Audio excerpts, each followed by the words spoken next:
tale of Ginger and Pickles. Once upon a time there was a village shop.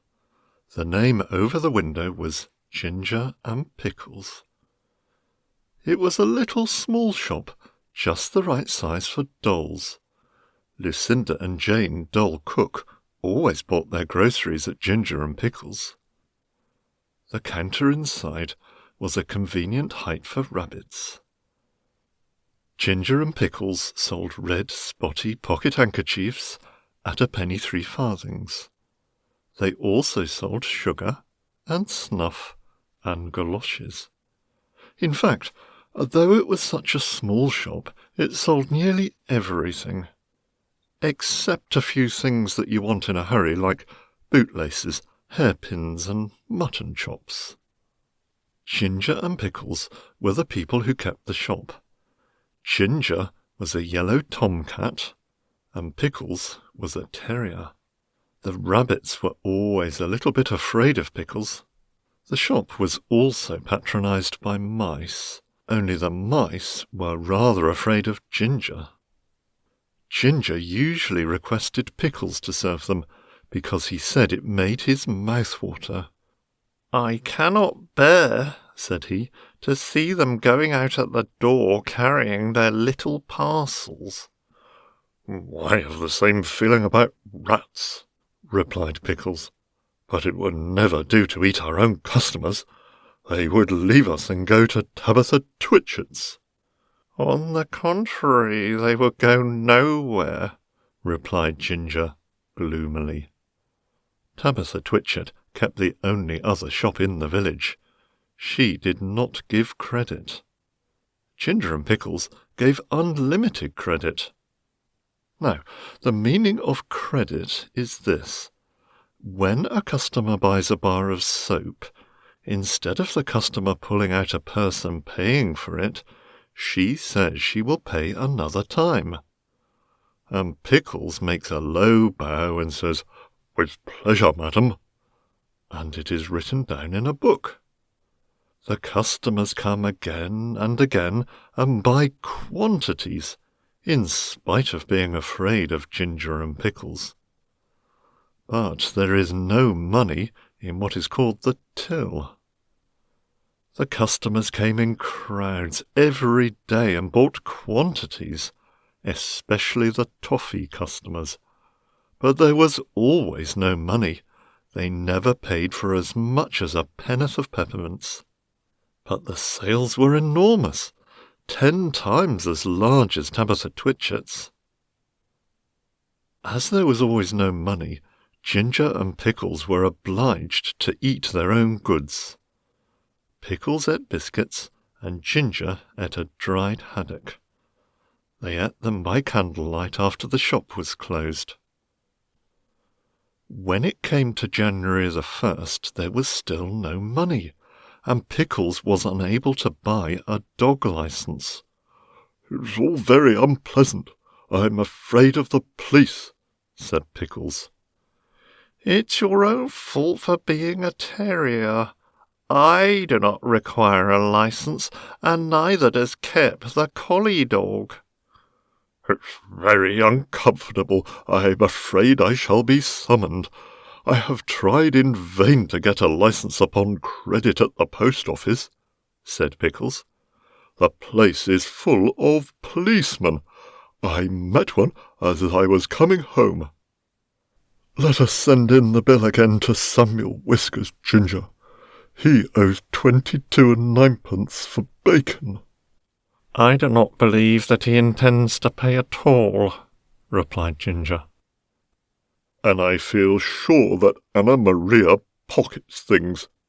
Where are all the cream crackers?" "You have eaten them yourself," replied Ginger. Ginger and Pickles retired into the back parlour. They did accounts. They added up sums and sums and sums. "Samuel Whiskers has run up a bill as long as his tail. He has had 1 ounce and 3/4 of snuff since October. What is 7 pounds of butter at 1 and 3, and a stick of sealing wax and 4 matches." "Send in all the bills again to everybody with compliments," replied Ginger. After a time they heard a noise in the shop, as if something had been pushed in at the door. They came out of the back parlour. There was an envelope lying on the counter, and a policeman writing in a notebook. Pickles nearly had a fit. He barked and he barked, and he made little rushes. "Bite him, Pickles, bite him!" spluttered Ginger behind a sugar barrel. "He's only a German doll." The policeman went on writing in his notebook. Twice he put his pencil in his mouth, and once he dipped it in the treacle. Pickles barked till he was hoarse, but still the policeman took no notice. He had bead eyes, and his helmet was sewed on with stitches. At length, on his last little rush, Pickles found that the shop was empty. The policeman had disappeared, but the envelope remained. "Do you think he's gone to fetch a real live policeman? I'm afraid it is a summons," said Pickles. "No," replied Ginger, who had opened the envelope. "It is the rates and taxes. £3, 19 shillings and 11 3 farthings. "This is a last straw," said Pickles. "Let us close up the shop." They put up the shutters and left. But they have not removed from the neighbourhood. In fact, some people wish they had gone further. Ginger is living in the warren. I do not know what occupation he pursues. He looks stout and comfortable. Pickles is at present a gamekeeper. The closing of the shop caused great inconvenience. Tabitha Twitchit immediately raised the price of everything a halfpenny, and she continued to refuse to give credit. Of course, there are the tradesmen's carts, the butcher, the fishman, and Timothy Baker. But a person cannot live on seedwigs and sponge cake and butter buns, not even when the sponge cake is as good as Timothy's. After a time, Mr. John Dormouse and his daughter began to sell peppermints and candles. But they did not keep self-fitting sixes, and it takes 5 mice to carry one 7-inch candle. Besides, the candles which they sell behave very strangely in warm weather, and Miss Dormouse refused to take back the ends when they were brought back to her with complaints. And when Mr. John Dormouse was complained to, he stayed in bed and would say nothing but "very snug," which is not the way to carry on a retail business. So everybody was pleased when Sally Hennypenny sent out a printed poster to say that she was going to reopen the shop.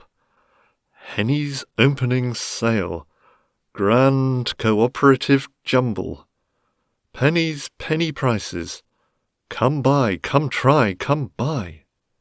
The poster really was most enticing.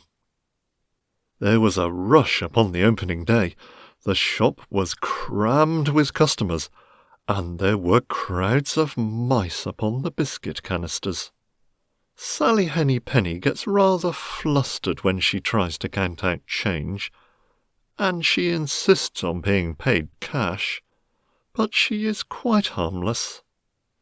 And she has laid in a remarkable assortment of bargains. There is something to please everybody. End of the tale of Ginger and Pickles.